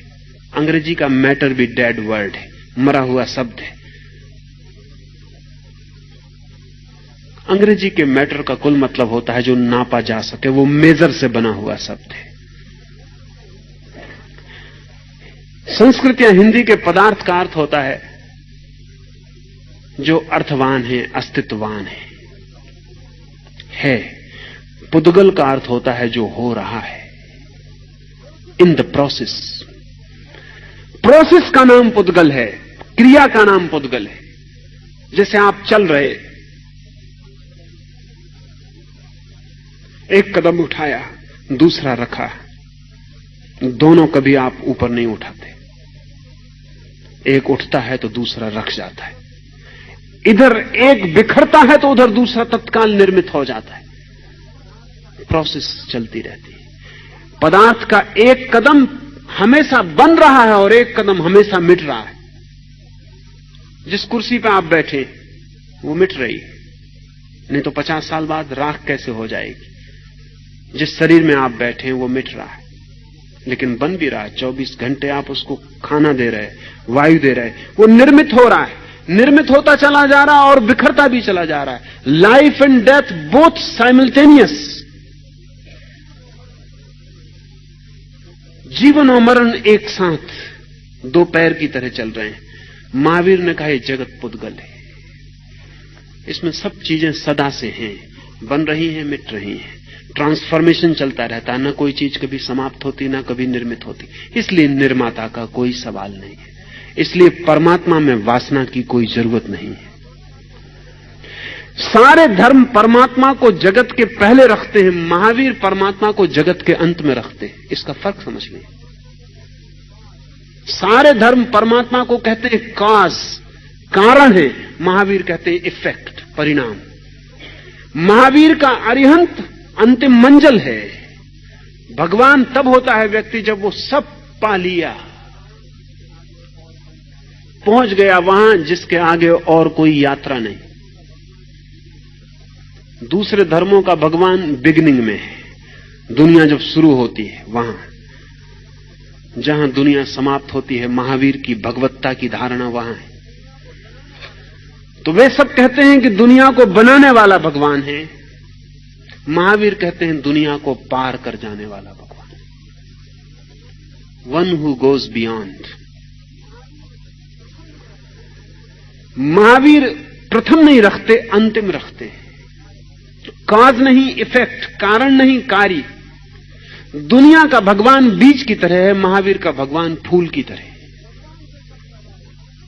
दुनिया कहती भगवान से सब पैदा होता है, महावीर कहते हैं जहां जाके सब खुल जाता और प्रकट हो जाता, खिल जाता वहां। तो महावीर के जो अरिहंत की, सिद्ध की, भगवान की, भगवत्ता की धारणा है, वो चेतना के पूरे खिल जाने की, फ्लावरिंग की, जहां सब खिल जाता है। इस खिले हुए फूल से जो झरती है सुवास, केवली पणत्तो धम, उसको उन्होंने कहा। इस खिले हुए फूल से जो झरती है सुवास, इस खिले हुए फूल से जो आनंद प्रकट होता है, इस खिले हुए फूल का जो स्वभाव है, वो केवली द्वारा प्रूपित धर्म है। और उसे वो कहते हैं वो लोक में उत्तम है, वो जो फूल की तरह अंत में खिलता है, क्लाइमैक्स, शिखर।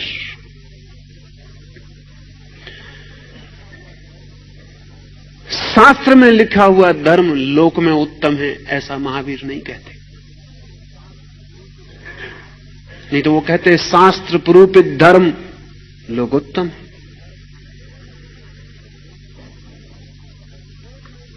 वेद को मानने वाला कहता है वेद में जो प्रूपित धर्म है वो लोक में उत्तम है।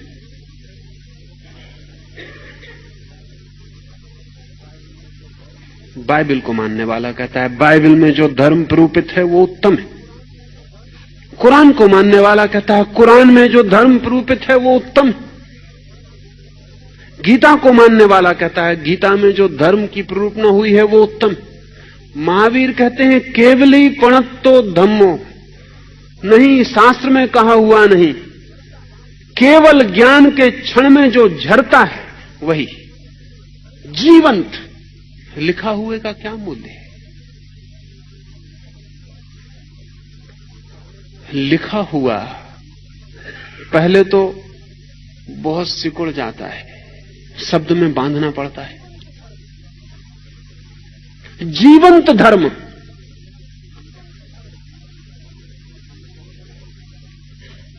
अब इसके बहुत अर्थ होंगे, इसका अर्थ होगा लेकिन केवली प्रूपित जो धर्म है वो शास्त्र में लिख लिया गया है। तो जैन अब उस शास्त्र को सिर पे ढोए चले जाते हैं, वैसे ही जैसे कुरान को कोई ढोता है, गीता को कोई ढोता है। ये महावीर के साथ जाती है। जाति इसलिए है कि महावीर ने कभी कहा नहीं कि शास्त्र में प्रूपित धर्म, ऐसा भी नहीं कहा कि मेरे शास्त्र में कहा हुआ धर्म। लेकिन बड़ी कठिनाई है, और महावीर ने खुद कोई शास्त्र निर्मित नहीं किया, महावीर ने कुछ लिखवाया भी नहीं। महावीर के मरने के सैकड़ों वर्ष बाद महावीर के वचन लिखे गए।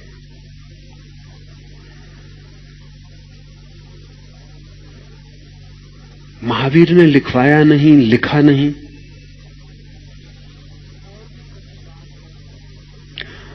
और भी कठिन बात है, और वो ये कि महावीर ने कहा नहीं, वो जरा कठिन है।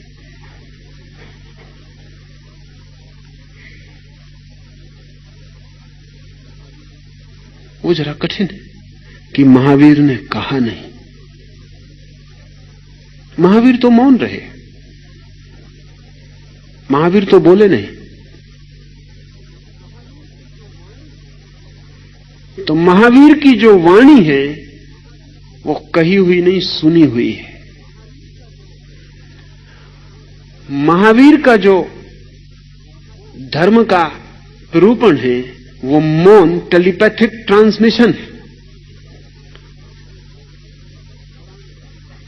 और इसलिए एक बहुत पुराण जैसी लगती बात आपसे कहूं, कथा जैसी, लेकिन जल्दी ही सही वैज्ञानिक आधार उसको मिलते चले जाते। महावीर जब बोलते तो बोलते नहीं थे, बैठते। उनके अंतर आकाश में जरूर ध्वनि गूंजती। ओंठ का वे उपयोग न करते, कंठ का वे उपयोग न करते।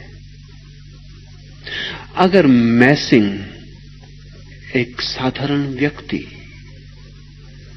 जो कोई अरिहंत नहीं, अगर एक कागज के टुकड़े को सिर्फ अंतर्वाणी के द्वारा कह सकता है ये टिकट है,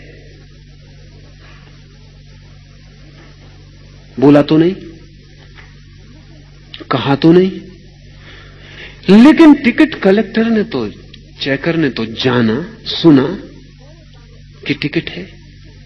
अगर एक कोरे कागज पर लाख रुपया दिए जा सकते हैं तो पढ़ा तो गया, लिखा नहीं गया। ट्रेजरर ने पढ़ा तो कि लाख रुपए देने हैं।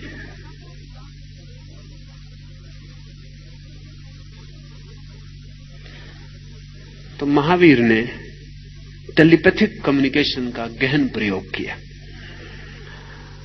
बोले नहीं, सुने गए। He was heard. मौन बैठे, पास लोग बैठे, उन्होंने सुना। और इसीलिए जो जिस भाषा में समझ सकता था उसने उस भाषा में सुना। इसमें भी थोड़ा समझ लेना जरूरी है, क्योंकि हम जो भाषा नहीं समझते उसमें कैसे सुनेंगे।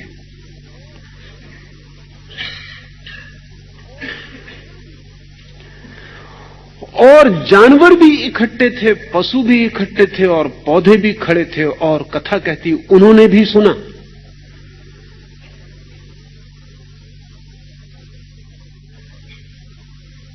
तो अगर बैकेस्टर कहता है कि पौधों के भाव हैं और वे समझते हैं आपकी भावनाएं, आप जब दुखी होते हैं, पौधों को प्रेम करने वाला व्यक्ति जब दुखी होता तो वे दुखी हो जाते हैं। अब जब घर में उत्सव मनाया जाता तो वे प्रफुल्लित हो जाते हैं। जब आप उनके पास खड़े होते हैं तो उनमें आनंद की धाराएं बहती हैं। जब घर में कोई मर जाता है तो वे भी मातम मनाते हैं। इसके जब अब वैज्ञानिक प्रमाण हैं तो क्या बहुत कठिनाई है कि महावीर के हृदय का संदेश पौधों की स्मृति तक पहुंच जाए? अभी सारे दुनिया में जो प्रयोग किए जा रहे हैं अनकॉन्शियस पर, अचेतन पर, उनसे सिद्ध होता है कि हम अचेतन में कोई भी भाषा समझ सकते हैं, कोई भी भाषा।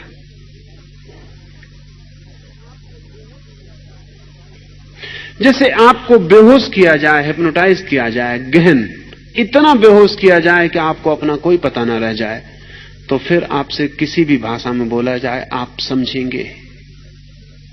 अभी एक चेक वैज्ञानिक डॉक्टर राजडेक इस पर काम करता है, भाषा और अचेतन पर। तो वो एक महिला पर जो चेक भाषा नहीं जानती, उसको बेहोश करके बहुत दिन तक उससे चेक भाषा में बातें करता था और वो समझती थी। जब वो बेहोश होती तो उससे वो चेक भाषा में कहता है कि उठ के वो पानी का गिलास ले आओ, तो वो ले आती। बड़ी हैरानी की बात, जब वो होश में आती तब उससे कहे तो वो नहीं सुनती, समझ में नहीं आता। उसने उस महिला से पूछा कि बात क्या है? जब तू बेहोश होती है तब तू पूरा समझती है, जब तू होश में आती तब कुछ भी नहीं समझती। उस महिला ने कहा कि मुझे भी थोड़ा थोड़ा ख्याल रहता है बेहोशी का, कि मैं समझती थी, लेकिन जैसे जैसे मैं होश में आती हूं तो मुझे सुनाई पड़ता है चा चा चा, और कुछ समझ में नहीं आता। तुम जो बोलते हो उसमें चा चा चा मालूम पड़ता, और कुछ नहीं मालूम पड़ता, लेकिन बेहोशी में मुझे भी थोड़ी स्मृति रहती है कि तुम जो बोलते हो मैं समझती हूं। तो राजदेव का कहना है कि आदमी की भाषा का अध्ययन उसके अचेतन के अध्ययन से ये खबर लाता है कि हम महासागर में निकले हुए छोटे छोटे द्वीपों की भांति हैं, ऊपर से अलग अलग, नीचे उतर जाएं तो जमीन से जुड़े हुए। ऊपर हमारी सबकी भाषाएं अलग अलग, जितने गहरे उतर जाएं उतनी एक।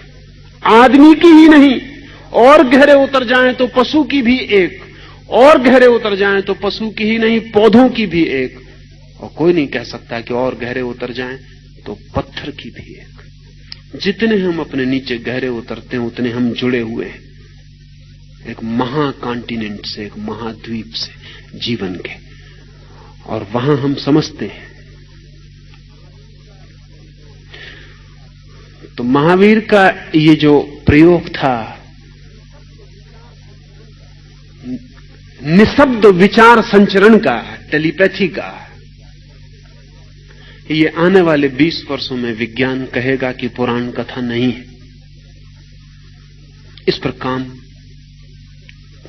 तेजी से चलता है और स्पष्ट होती जाती हैं बहुत सी अंधेरी गलियां, बहुत से गलिहारे जो साफ नहीं थे। इसका अर्थ यह हुआ कि अगर हमें किसी व्यक्ति को दूसरी भाषा सिखानी हो तो राजदिक कहता है कि चेतन रूप से सिखाने में व्यर्थ कठिनाई हम उठाते। इसलिए राजदिक ने एक संस्था खोली है और एक दूसरा वैज्ञानिक है बल्गेरिया में, डॉक्टर लोरेंजो, उसने एक इंस्टीट्यूट खोली। लोरेंजो के इंस्टीट्यूट का नाम है इंस्टीट्यूट ऑफ सजेस्टोलॉजी। अगर हम उसे ठीक अनुवाद करें तो उसका अर्थ होगा मंत्र महाविद्यालय। सजेस्टोलॉजी का अर्थ होता है मंत्र। आप जानते हैं ना, सलाह देने वाले को हम मंत्री कहते हैं, सुझाव देने वाले को मंत्री कहते हैं। मंत्र का अर्थ है सुझाव, सजेशन। लोरेंजो की इंस्टीट्यूट सरकार के द्वारा स्थापित हो। बल्गेरियन सरकार कम्युनिस्ट है। इसमें 30 वैज्ञानिक लोरेंजो के साथ काम कर रहे हैं और लोरेंजो का कहना है कि 2 साल का कोर्स हम 20 दिन में पूरा करवा देते। कोई भी 2 साल का कोर्स, जो भाषा आप 2 साल में सीखेंगे चेतन रूप से, वो लोरेंजो आपको सम्मोहित रिलैक्स हालत में छोड़ के 20 दिन में सिखा देता है। और एक नई शिक्षा की पद्धति लोरेंजो ने विकसित की है जो कि जल्दी सारी दुनिया को पकड़ लेगी, और वो बिल्कुल उल्टी जो अभी आप करवा रहे हैं। और उसके हिसाब से, और मैं मानता हूं कि वो ठीक है, मेरे हिसाब से भी हम जिसको शिक्षा कह रहे हैं वो शिक्षा नहीं है, निपट ना समझिए। लोरेंजो ने जो स्कूल खोला है, उस स्कूल में बच्चों को बैठने के लिए आराम कुर्सियां हैं। कुर्सियां नहीं, आराम कुर्सियां, जैसा कि हवाई जहाज में होती, जिन पर वो आराम से लेट जाते। डिफ्यूज कर दिया जाता प्रकाश, जैसा कि हवाई जहाज उड़ता है तब कर दिया जाता, तेज रोशनी नहीं। और विशेष संगीत कमरे में बजता रहता। कोई स्कूल रहा, ये मामला सब खराब हो गया, पूरे वक्त संगीत बजता रहता। और विद्यार्थियों से कहा जाता है कि आंख चाहो आधी बंद कर लो, चाहो पूरी बंद कर लो, और संगीत पर ध्यान दो, संगीत पर। और शिक्षक पढ़ा रहा, उस पर ध्यान मत दो। Don't give any attention to the teacher. शिक्षक पढ़ा रहा है, उस पर भूल के ध्यान मत देना, उसी से गड़बड़ हो जाती। तुम तो संगीत सुनते रहना, तुम शिक्षक को सुनना ही मत। ये तो उल्टा हो गया, क्योंकि शिक्षक यही तो बेचारा परेशान है कि हमको सुन नहीं रहे, तो डंडा बजा रहा है पूरे वक्त कि हमें सुनो। लड़के कहीं बाहर देख रहे हैं, कहीं पक्षियों को सुन रहे हैं, कहीं कुछ और कर रहे हैं, और शिक्षक कह रहा है हमें सुनो। वही तो सारा 3000 साल का शिक्षक और विद्यार्थी का झगड़ा है, जो अब अपनी चरम सीमा पर पहुंच गया कि हमें सुनो। और लोरेंजो कहता है कि इसीलिए तुम 2 साल लग जाते हैं सिखाने में, क्योंकि जब कोई व्यक्ति सचेतन रूप से सुनता है तो उसका ऊपरी मन सुनता है। तो वो कहता है ऊपरी मन को तो लगा दो संगीत सुनने में, तब उसका भीतरी मन का द्वार सुनता रहेगा। और 2 साल का कोर्स वो 20 दिन में पूरा कर देता है, किसी भी भाषा का। और 20 दिन में आदमी उतना कुशल हो जाता है दूसरी भाषा बोलने में, जितना 2 साल में नहीं हो पाता। बात क्या है? बात कुल इतनी ही है कि नीचे गहरे में हमारी बड़ी क्षमताएं छिपी हैं।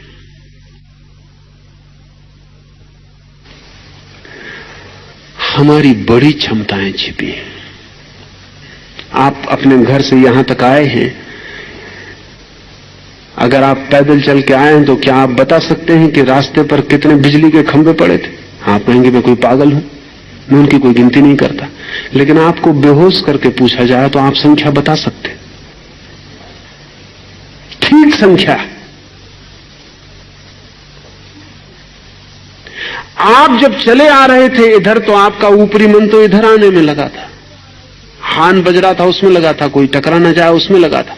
लेकिन आपके नीचे का मन सब कुछ रिकॉर्ड कर रहा है। रास्ते पर पड़े हुए लैंप पोस्ट भी, लोग निकले वो भी, हार्न बजा वो भी, कार का नंबर दिखाई पड़ गया वो भी, वो सब नोट कर रहा है। वो सब आपको याद हो गया है। आपके चेतन को कोई पता नहीं, कहना चाहिए आपको कोई पता नहीं। वो जो पानी के ऊपर निकला हुआ द्वीप आइलैंड है उसको कुछ पता नहीं, लेकिन नीचे जो जुड़ी हुई भूमि का विस्तार है वहां सब पता है। तो महावीर बोले नहीं, चुपचाप बैठे। और इसीलिए यही कारण है कि महावीर का धर्म बहुत व्यापक नहीं हो पाया, बहुत लोगों तक नहीं पहुंच पाया, क्योंकि महावीर बोलते तो सबकी समझ में आता है, महावीर नहीं बोले तो उनकी ही समझ में आया जो उतने गहरे जाने को तैयार थे। इसलिए महावीर का बहुत सिलेक्टिव है, बहुत चूज एंड फ्यू। जो उस जगत में महावीर के वक्त श्रेष्ठतम लोग थे वे ही महावीर को सुन पाए। वे श्रेष्ठतम चाहे पौधों में हो और चाहे पशुओं में और चाहे आदमियों में, इससे कोई फर्क नहीं पड़ता। महावीर को सुनने के पहले बड़े प्रशिक्षण से गुजरना पड़ता था, ध्यान की प्रक्रियाओं से गुजरना पड़ता है, ताकि जब आप महावीर के सामने बैठें तो आपका जो वाचाल मन है, वो जो निरंतर उपद्रव से ग्रस्त बीमार मन है, वो शांत हो जाए और आपकी जो गहन आत्मा है वो महावीर के सामने आ जाए, उस संवाद हो सके उस आत्मा से। इसलिए महावीर की वाणी को 500 वर्ष तक फिर रिकॉर्ड नहीं किया गया। तब तक रिकॉर्ड नहीं किया गया जब तक ऐसे लोग मौजूद थे जो महावीर के शरीर के गिर जाने के बाद भी महावीर से संदेश लेने में समर्थ थे। जब ऐसे लोग भी समाप्त होने लगे तब घबराहट फैली और तब संग्रहित करने की कोशिश की गई। इसलिए जैनों का एक वर्ग दिगंबर महावीर की किसी भी वाणी को ऑथेंटिक नहीं मानता। उसका मानना है कि चूंकि वो उन लोगों के द्वारा संग्रहित की गई है जो दुविधा में पड़ गए थे और जिन्हें शक पैदा हो गया था कि महावीर से अब संबंध जोड़ना संभव है या नहीं, इसलिए वो प्रमाणिक नहीं कही जा सकती। इसलिए दिगंबर जैनों के पास महावीर का कोई शास्त्र नहीं, कोई शास्त्री नहीं। वो कहते सब खो गया। श्वेतांबरों के भी जो पास शास्त्र है वो भी पूर्ण नहीं है, क्योंकि जिन्होंने संग्रहित किया उन्होंने कहा हमें थोड़ी सी बातें भर प्रमाणिक लिख सकते हैं, बाकी और अंग खो गए हैं, उनको जानने वाले अब कोई भी नहीं, इसलिए वो भी अधूरा है। लेकिन महावीर की पूरी वाणी को कभी भी पुनः पाया जा सकता है, और उसके पाने का ढंग यह नहीं होगा कि महावीर के ऊपर जो किताबें लिखी रखी उनमें खोजा जाए। उसके पाने का ढंग पुनः यही होगा कि वैसा ग्रुप, वैसा स्कूल, वैसे थोड़े से लोग जो चेतना को उस गहराई तक ले जा सके जहां से महावीर से आज भी संबंध जोड़ा जा सकता है। इसलिए महावीर ने कहा केवली पणुत्तो धम, शास्त्र नहीं, वही धर्म उत्तम है जो तुम केवली से संबंधित होकर जान सको, बीच में शास्त्र से संबंधित होकर नहीं। और केवली से कभी भी संबंधित हुआ जा सकता है, लेकिन शास्त्र बाजार में मिल जाते हैं। केवली से संबंधित होना हो तो बड़ी गहरी कीमत चुकानी पड़ती, फिर स्वयं के भीतर बहुत कुछ रूपांतरित करना पड़ता है। महावीर कहते थे बिना कीमत चुकाए कुछ भी नहीं मिलता है, और जितनी बड़ी चीज पानी हो उतनी बड़ी कीमत चुकानी चाहिए। इसलिए आखिरी बात, जब वो बार बार कहते हैं कि अरिहंत उत्तम है, सिद्ध उत्तम है, साधु उत्तम है, केवली रूपित धर्म उत्तम है, तब वो ये भी कह रहे हैं कि इतने उत्तम को पाने के लिए तैयारी रखना सब कुछ चुकाने की, क्योंकि मूल्य मुफ्त नहीं मिल सकेगा। हम सब मुफ्त लेने के आदी हैं, हम कुछ भी चुकाने को तैयार नहीं। सड़ी गली चीज को खरीदने के लिए हम सब कुछ चुकाने को तैयार हैं। धर्म मुफ्त मिलना चाहिए। असल में इससे पता चलता है हम मुफ्त उसी चीज को लेने को तैयार होते हैं जिसको हम लेने को आग्रहशील नहीं है, जिसको हम कहते हैं ठीक मुफ्त देते हो तो दे दें, बाकी क्षमा करें। महावीर कहते हैं जो इतना उत्तम है, लोक में जो सर्वश्रेष्ठ है, उसे चुकाने को सब कुछ खोना पड़ेगा, स्वयं को। और जब भी कोई स्वयं को खोने को तैयार है तो वो केवली प्ररूपित धर्म से सीधा डायरेक्ट संबंधित संयुक्त हो जाता है।